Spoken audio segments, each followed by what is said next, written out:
All right. Well, thank you, John, for stepping out and leading us that way, sharing some of your heart.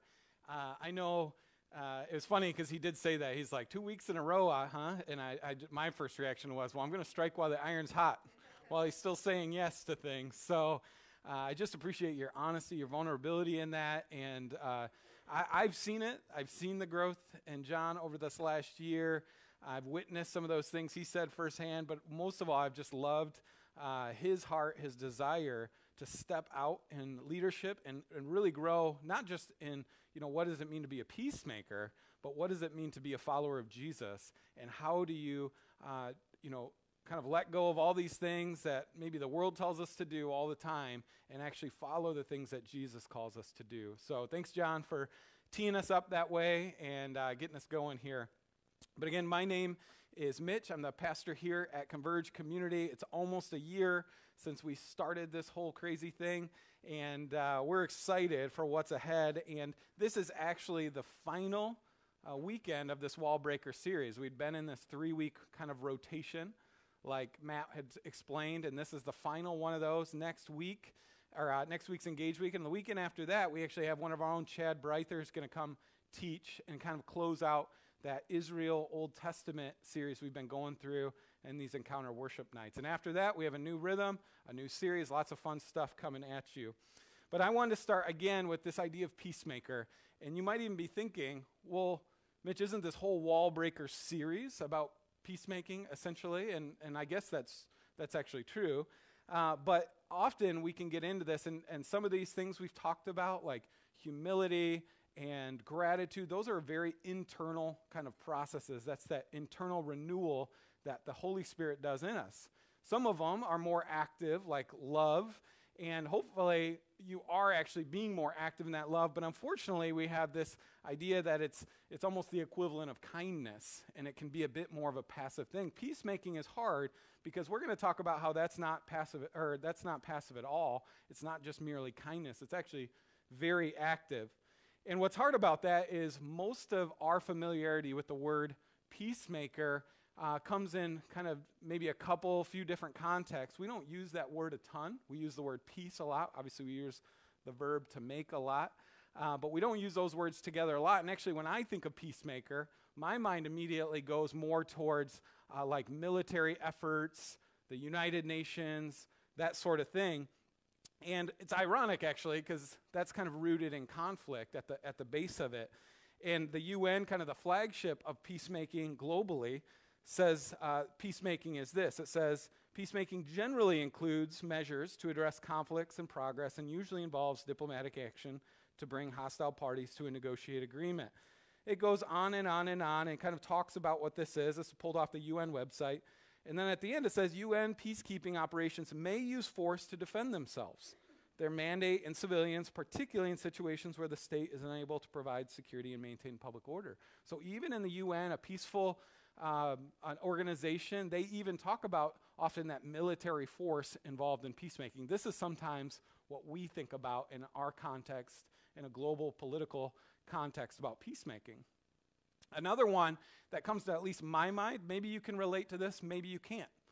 But one I think of is, let's just draw this imagery out a little bit. It's an older person, like a parental figure, to a young person, kind of talking to them. Maybe it's a teacher to a student, maybe it's a parent to their kid, maybe it's a grandparent to their grandkid, talking about maybe you just need to stay away from that and be a peacemaker in that situation. And I don't know if you've had that experience. I remember getting that. I don't know what it was about me, but I seemed to gravitate towards conflict when I was a kid, and found myself in a lot of situations where I know for me, my mother was always, hey, you just need to be a peacemaker. You just need to stay away from that. But that's not exactly a peacemaker either. That's just advocating isolation. That's advocating passivity. And that's not what peacemaking is either. What's really interesting about this word biblically is obviously the word peace comes up over and over and over throughout the Bible. But the actual compound word peacemaker only occurs once in the entire Bible. And that is actually in Matthew 5:9, the Sermon on the Mount, when Jesus is teaching. And one of the statements he makes amidst the sermon is, "Blessed are the peacemakers, for they will be called children of God." This is among many of those. And blessed, that's another word, another interchangeable word you could say is happy. Happy are the peacemakers. And basically, Jesus is spelling out this even higher calling to obedience in Christ, to obedience in faith, and peacemaker is on this list. In this word, some translations actually break that word apart a little bit just to try to help you understand what they're getting at. But I wanted to show you this. I'm not much of one of these guys to go throw out the Greek and show you how impressive I am, because I did okay in Greek, but it wasn't my favorite thing to do in the world. But why this is important is this word, eirene apoio. This is actually a compound word in Greek. It was written this way. Eirene means peace, and poio means to make. It's the verb to make. You can't get around, this is actually peace plus to make. Peacemaker. This isn't just something we kind of filled in to make it more, for you to connect in English with it. This is actually what it means. So let's break that down a little bit more. That word peace is something rooted in when Jesus is teaching out back to their Hebrew connections with the word shalom. You guys might recognize that word. It's a greeting, but it literally means peace, but it also means wholeness, completeness, prosperity, harmony. It has this huge meaning around that word. And then you add that make part of it. Why is that significant?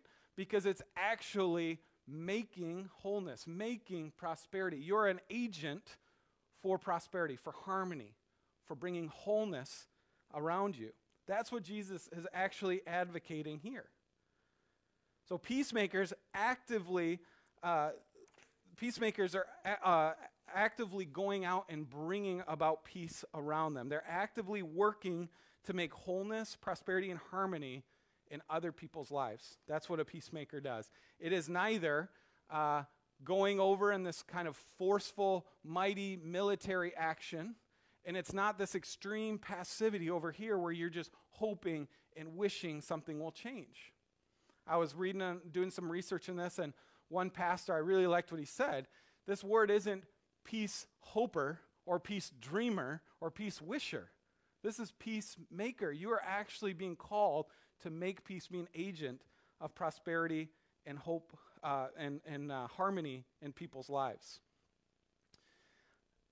The Encyclopedia of Social and Behavior Sciences define it this way. It says, peacemaking is defined as a transition from a state of war to a state of peace by deliberate action of the parties involved. Peacemaking practices attempt to address the outcomes of social injustice and oppression. And I love this because this is the heart of it. You're not actually an agent that goes and brings prosperity and wholeness. You're actually doing that in light of oppression and victimization that's happening continually around us. This is ultimately the call. We have to be actively working to promote wholeness, prosperity, and harmony in people's lives. But the big question is, how do we do that? Right? Like, easier said than done, because I'd have to imagine if this was a spectrum, and I don't know if this is actually a good spectrum situation, if it's like in the middle or not, but just bear with me for a second. If I were to ask you to be really honest with me, and you think about situations where maybe they're uncomfortable, where there's conflict or dissension or some kind of struggle or even sin or brokenness, what's your reaction? I know for some of you, and John kind of brought that out, it may not manifest right, but it might be more towards aggression or anger. And that's not necessarily what a peacemaker is called to do. Certainly called to be assertive, an agent that acts towards making peace, but not an agent that acts towards making war. And that's often what happens if we come in overly aggressive, angry, that sort of thing. Some of you may actually have a different reaction where something hard comes up, some kind of tough situation, and you kind of just slink back. I'm picturing of somebody, I won't call her out, whenever something hard comes up, she slinks down in her chair. You may know her, and just gets nervous about those heavy conflict situations. That you might find yourself gravitating more towards that passive side of this. This is what happens.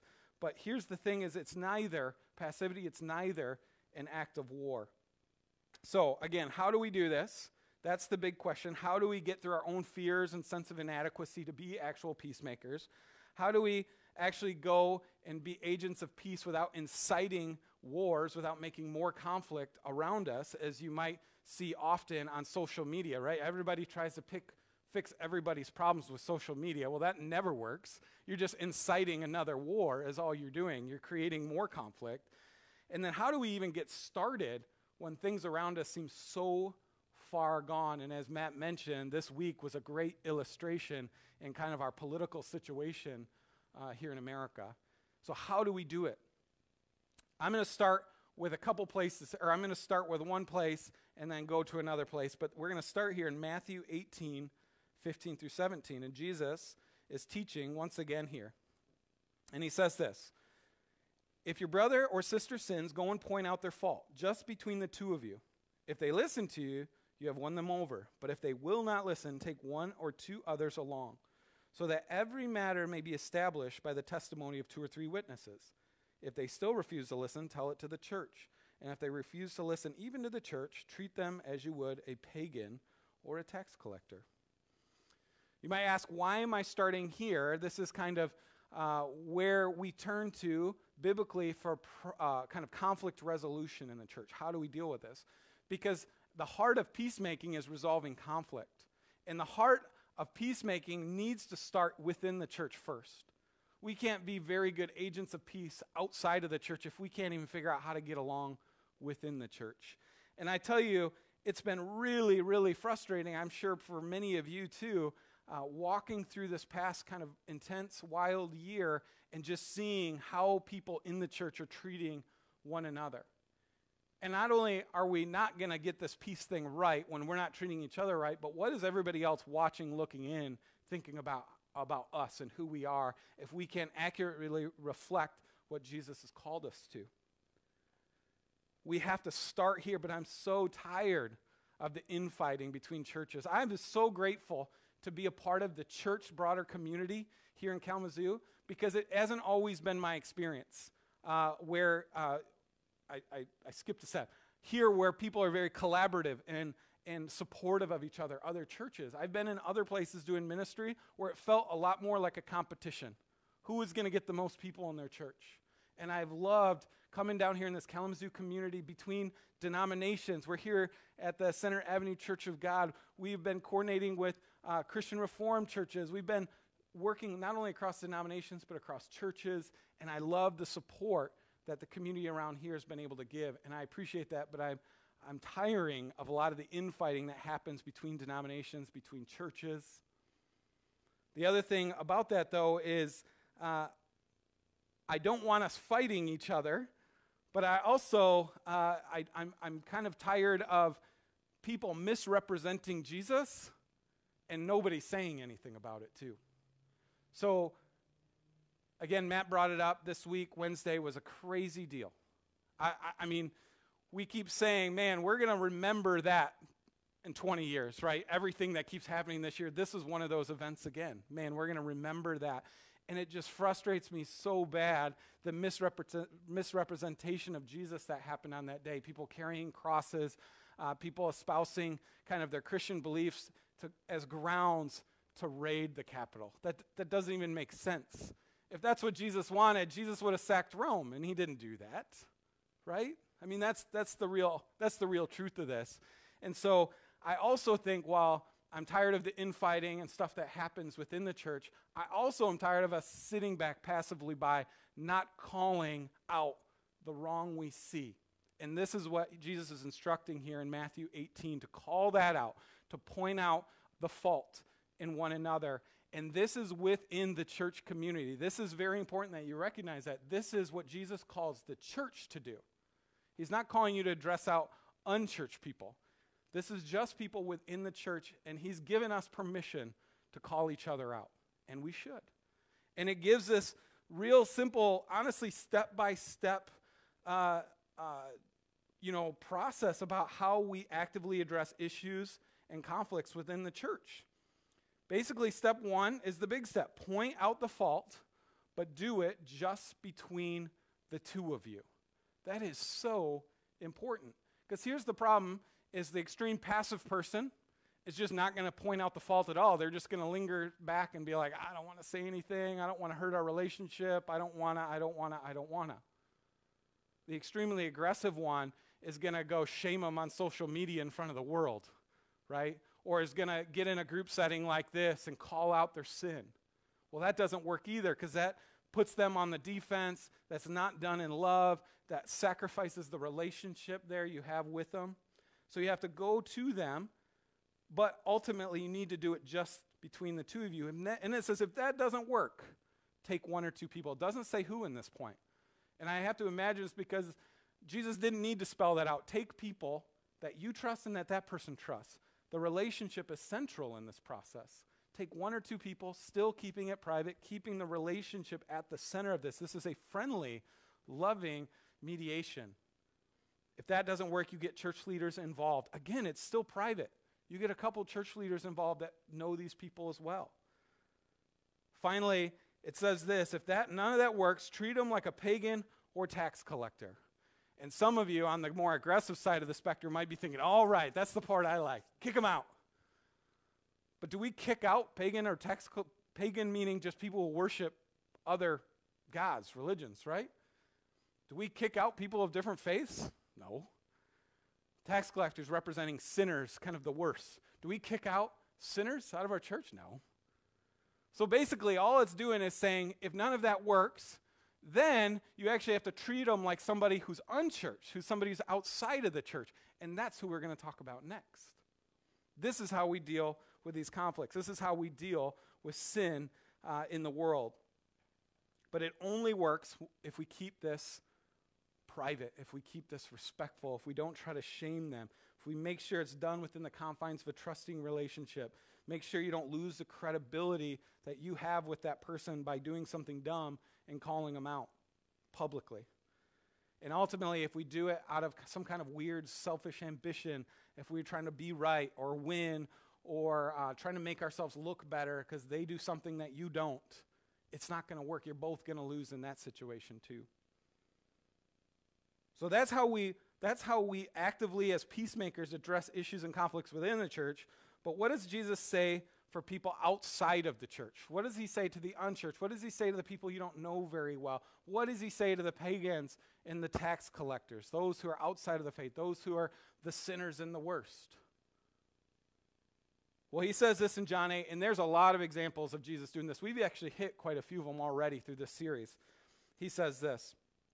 Well, he did say some things. This is the story, the narrative of something he did.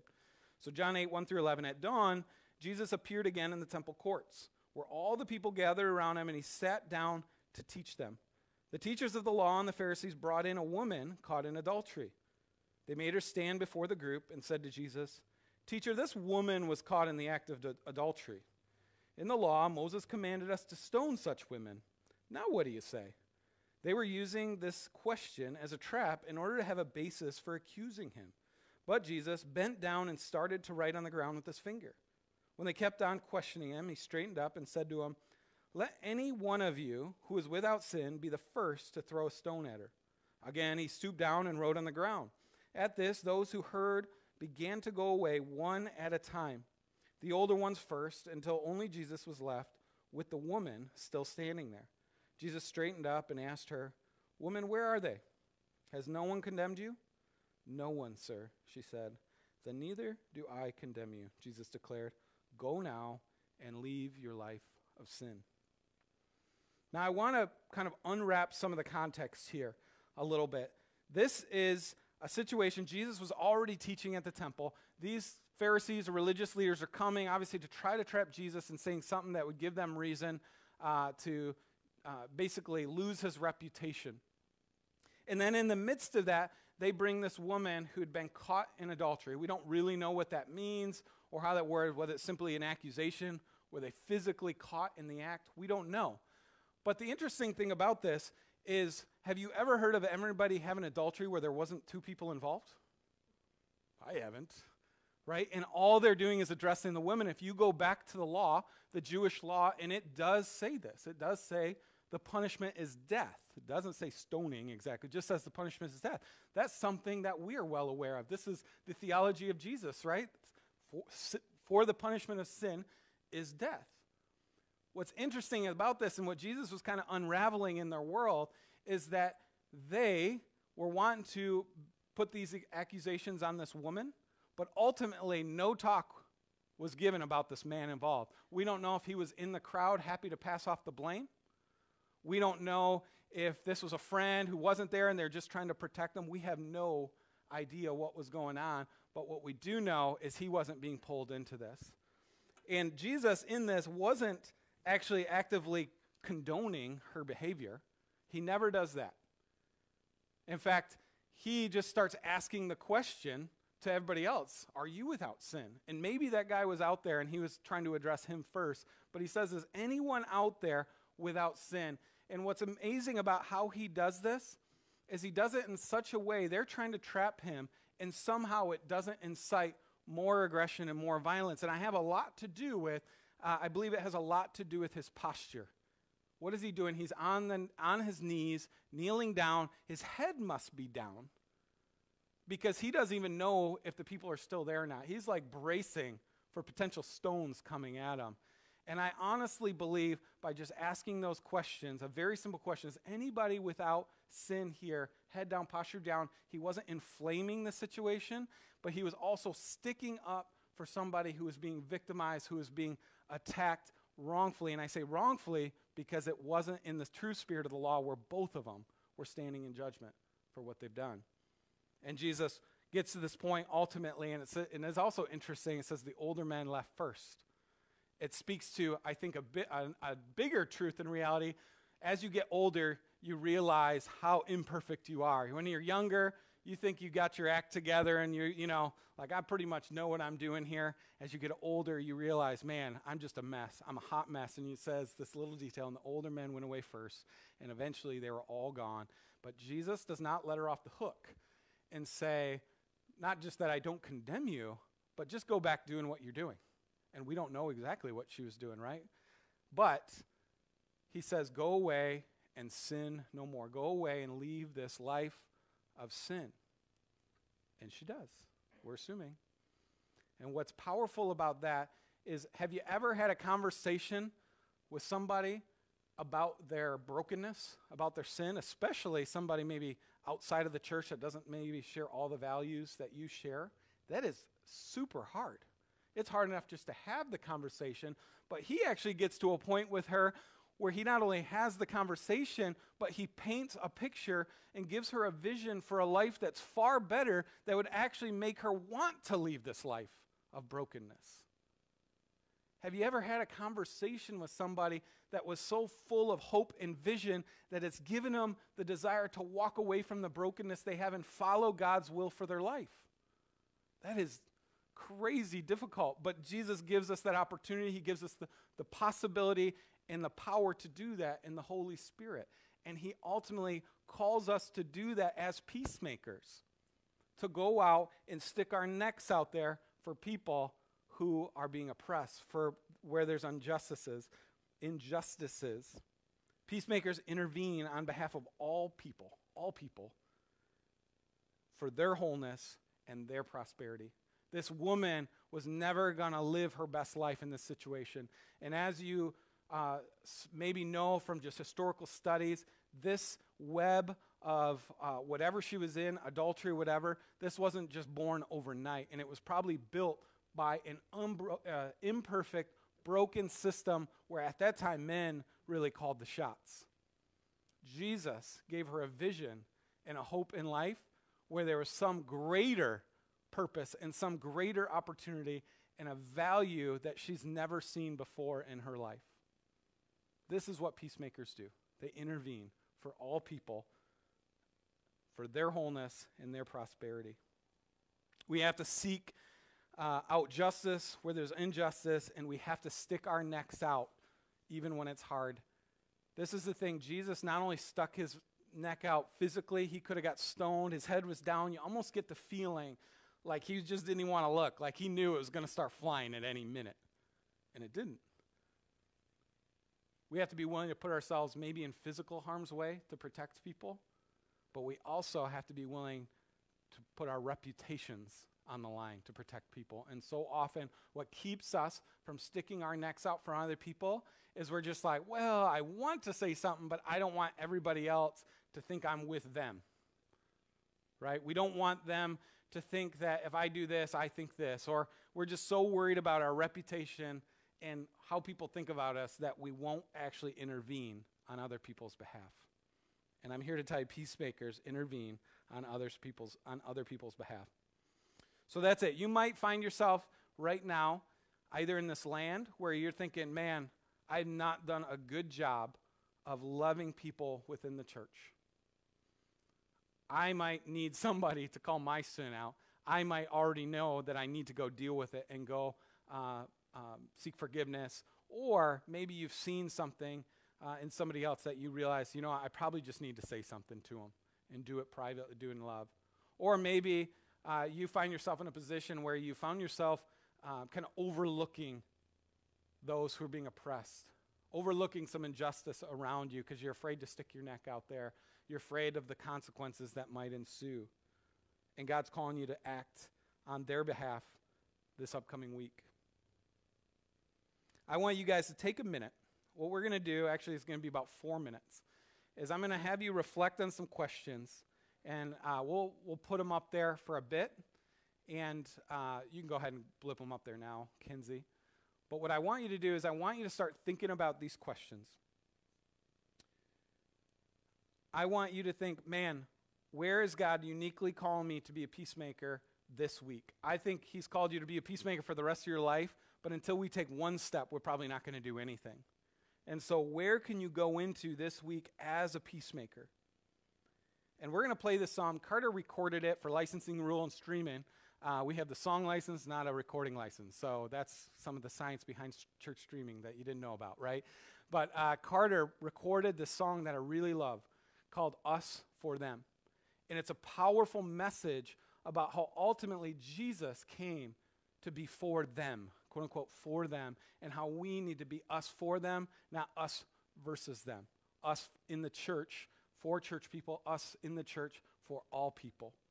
And so as you're listening to those, we're going to put those lyrics up there, and I want you just to reflect on that and help this greater reflection, because in a bit, we're going to come back and do communion together, and we're going to experience a tangible piece of that grace that Jesus allows us to experience through the act of communion. And we get to experience the peace as followers of Jesus that he gives us in our heart after all the brokenness and garbage inside and making us right with him. So go ahead, take a minute, and just reflect on those as we continue here to worship.